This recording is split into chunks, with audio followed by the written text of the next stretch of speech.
जय जय श्री राम। भारतीय जनता पार्टी के राज्य सभापति श्रीमान दिलीप घोष जी, केंद्रीय मंत्री श्रीमान राहुल सिन्हा जी, उपाध्यक्ष पश्चिमी बंगाल श्रीमान विश्वप्रिय राय चौधरी जी, महामंत्री श्रीमान संजय सिंह जी, उपाध्यक्ष सुभाष सरकार जी, जिलाध्यक्ष पुरुलिया श्रीमान विद्यासागर चक्रवर्ती जी, संयोजक निर्मल कर्मकार जी, संयोजक विवेकानंद भट्टाचार्य जी, इतनी भारी संख्या में आज की सभा में उपस्थित मेरे बंगाल के सभी भाइयों बहनों, मैं आप सबका हृदय से अभिनंदन करता हूं।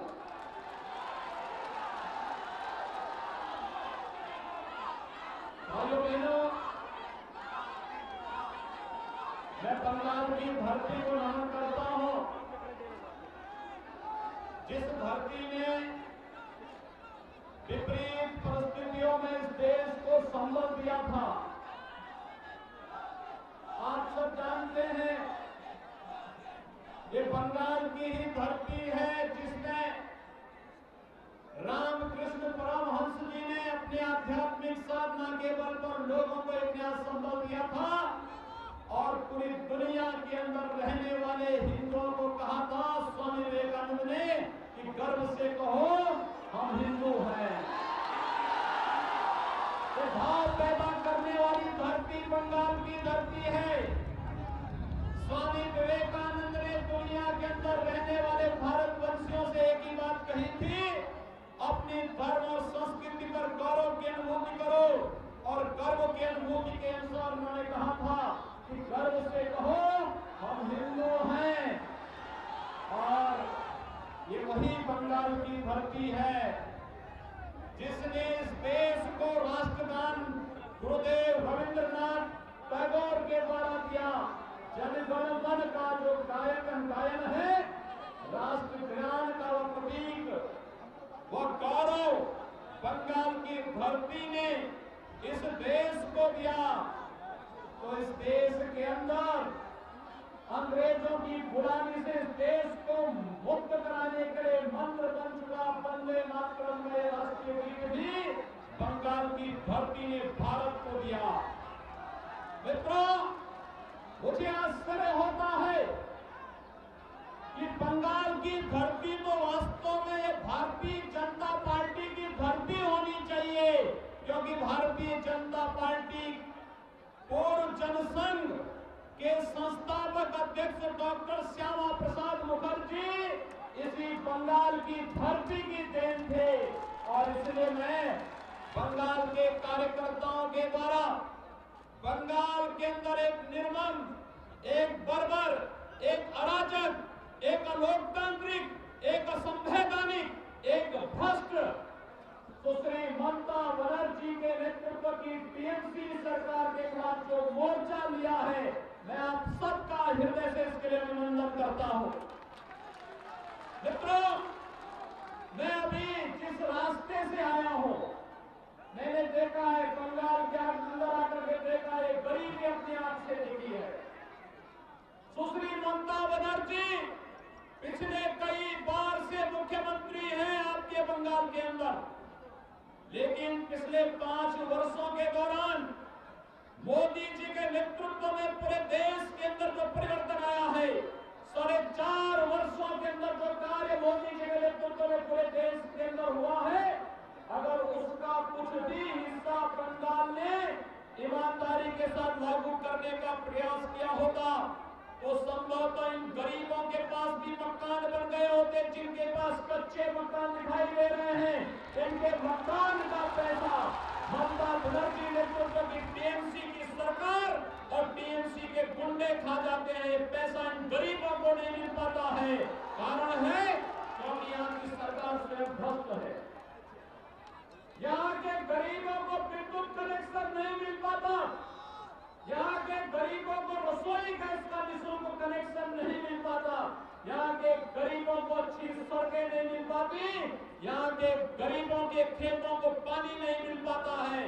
कारण है कि यहाँ की सरकार भ्रष्ट है। यहाँ की सरकार विकास के मामले में सोचना नहीं चाहती। केवल यहाँ पर लोकतांत्रिक तरीके से शासन की योजनाओं को गरीबों की योजनाओं पर डकैती डालने का कार्य टीएमसी की सरकार बंगाल के अंदर कर रही है। और इसके खिलाफ भारतीय जनता पार्टी का कार्यकर्ता जिस निर्भीकता के साथ बिना रुके, बिना डिगे, बिना झुके, जिस बहादुरी के साथ लड़ रहा है, आपने केवल भारतीय जनता पार्टी के इन कार्यकर्ताओं को, देवतुल्य कार्यकर्ताओं का अभिनंदन करने के लिए मैं बंगाल की धरती पर विशेष रूप से आया हूं। आपने देखा होगा कैसे बंगाल के अंदर यहां की मुख्यमंत्री शारदा चीट फंड घोटाले से जुड़े हुए एक भ्रष्ट अधिकारी को बचाने का कार्य कर रही है। हम धन्यवाद देना चाहेंगे देश के सुप्रीम कोर्ट को। आज भी सुप्रीम कोर्ट ने कहा है कि जिस भ्रष्ट अधिकारी को बचाने का कार्य सुश्री ममता बनर्जी कर रही थी, आज कोर्ट ने कहा कि सीबीआई के पास जाना चाहिए उन्हें, और यहां में शिलोंग में जाकर के हाजिरी लगाएं और सीबीआई कोर्ट में वह राज को खोलें कि शारदा चीट फंड घोटाले में कौन कौन लोग जिम्मेदार हैं। ये राज न निकले, एक प्रदेश की मुख्यमंत्री धरना देने के लिए बैठ जाए, लोकतंत्र के लिए इससे ज्यादा शर्मनाक और निंदनीय दूसरा नहीं हो सकता है जो आचरण यहाँ की मुख्यमंत्री का रहा है। और इसीलिए हम कहना चाहते हैं, मित्रों, आप सब जानते हैं, पूरा देश जानता है, जब मई 2014 में सुप्रीम कोर्ट ने शारदा चीट फंड घोटाले की जांच जब सीबीआई को दी थी, तब मोदी जी के नेतृत्व की सरकार केंद्र में नहीं थी, देश के अंदर भारतीय जनता पार्टी की सरकार नहीं थी। उस समय तक कांग्रेस की सरकार थी, यूपीए की सरकार थी, और उस समय शारदा चीट फंड घोटाले की जांच सुप्रीम कोर्ट ने दी थी सीबीआई को, और सीबीआई उसकी जांच कर रही है। तो सीबीआई के कार्य में किस प्रकार की दखलंदाजी होती है, इन राजदारों को बचाने के लिए किस तरीके का कार्य यहाँ की मुख्यमंत्री कर रही है। और आज जैसे ही सुप्रीम कोर्ट का फैसला आया, उन्होंने यू टर्न किया, कहा कि हम तो सहयोग करने को तैयार हैं। जब सहयोग करने को तैयार थे तो धरना में क्यों बैठी थी? एक भ्रष्ट अधिकारी के घर में बैठ करके जाकर के धरने में क्यों बैठी थी? कैबिनेट की बैठक एक पुलिस अधिकारी के घर में, जिस पर आरोप है कि उन्होंने अपराधियों को बचाया है, उसके घर में क्यों बैठी थी? इसका मतलब है इस राज्य में बहुत कुछ छुपा हुआ है और टीएमसी इसके साथ ही धराशायी होने वाली है। बंगाल को एक भ्रष्ट और बेईमान सरकार से मुक्ति मिलने वाली है, और इसलिए मित्रों, आप सबको मैं बधाई देने के लिए आया हूं। आपकी लड़ाई एक नया रंग ला रही है, और मैं आपके पास इसलिए भी आया हूं। मुझे याद है 1.5 वर्ष पहले इसी बंगाल में शारदीय नवरात्र की दुर्गा पूजा और मोहर्रम का कार्यक्रम एक साथ पूरे देश के अंदर पड़ा था। बंगाल में ममता बनर्जी के नेतृत्व की टीएमसी सरकार ने मोहर्रम के कार्यक्रमों को अनुमति दी थी और दुर्गा पूजा के कार्यक्रमों पर रोक लगाने का कार्य किया था।